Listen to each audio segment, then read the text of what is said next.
दोस्तों, Machu Picchu Peru country के Andes mountain range में हुयान पिचू और माचू पिचू माउंटेन के बीच में स्थित है। माना जाता है कि इसे 15वीं शताब्दी के मिड में यानी कि लगभग 1450 के आसपास इंका साम्राज्य के 9वें शासक यानी कि पचाकुती इंका युपनक्वी ने बनवाया था और इसे 24 जुलाई 1911 में यूएस के येल यूनिवर्सिटी के एक हिस्ट्री के प्रोफेसर ने खोजा था जिनका नाम था हिराम बिंघम थर्ड।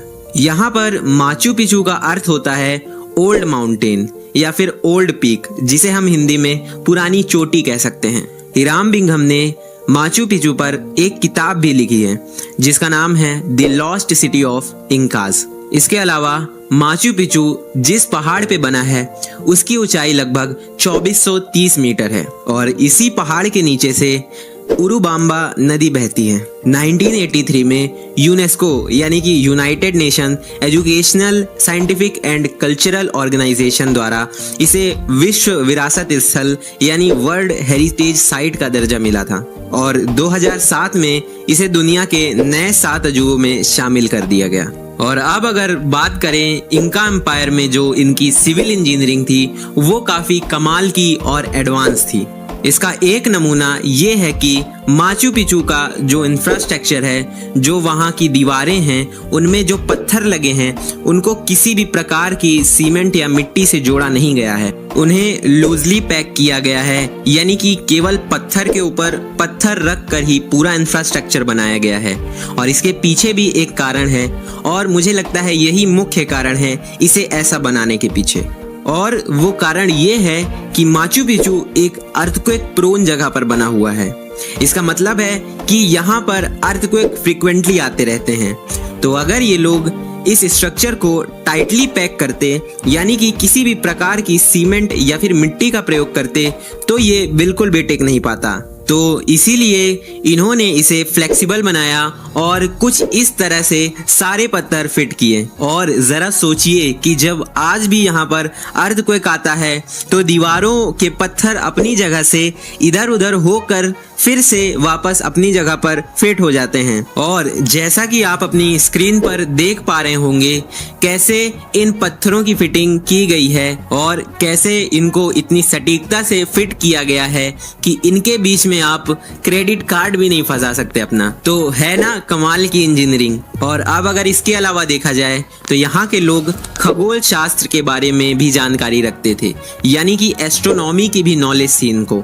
इस बात की पुष्टि इस चीज से होती है कि यहाँ पर मिला इतिहुआताना पत्थर कुछ ऐसी पोजीशन में फिट किया गया था कि जब इक्विनॉक्स होता था यानी कि जब साल में 2 बार सूरज ऐसी पोजीशन में आता है जिसमें पृथ्वी में दिन और रात एक बराबर होती हैं यानी कि डे एंड नाइट इक्वल होते हैं। और जैसा कि मैंने बताया कि इक्विनॉक्स साल में 2 बार होता है, पहला 21 मार्च को और दूसरा 22 सितंबर को। तो इन इक्विनॉक्सेस में यानी कि 21 मार्च और 22 सितंबर के दिन सूरज की रोशनी से इस इतिहुआताना पत्थर की छाया नहीं बनती और बाकी दिनों में सूरज की रोशनी से इस पत्थर की छाया बनती है। मतलब कि इक्विनॉक्सेस के दिन सूरज इस पत्थर पर सीधा बैठता है। तो है ना कितनी अमेजिंग बात। मतलब कि उस टाइम पे भी इन लोगों को एस्ट्रोनॉमी की नॉलेज थी। इसके अलावा माचू पिचू 150 से अधिक बिल्डिंगों से मिलकर बना हुआ है। अब इसके अलावा यहाँ पर बात ये आती है कि जब ये सिविलाइजेशन इतनी ही एडवांस थी तो फिर इसका एंड कैसे हुआ। तो फ्रेंड्स, यहाँ पर इनके साम्राज्य के अंत होने का एक ही कारण था, लड़ाई का, यानी कि वॉर हुई थी।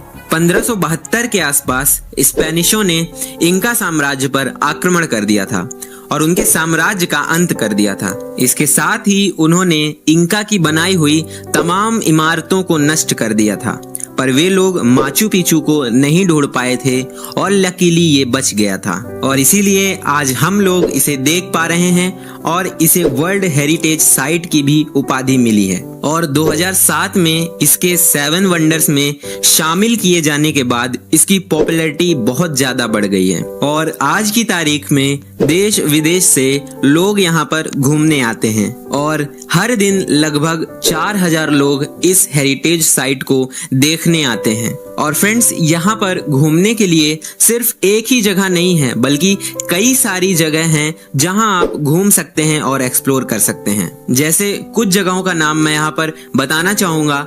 पहला हो गया माचू पिचू सिटाडेल, उसके बाद Huayna Picchu mountain, Machu Picchu mountain, इसके अलावा Huchuy Picchu mountain, Inca trail tour, short Inca trail और बहुत कुछ है यहाँ पर।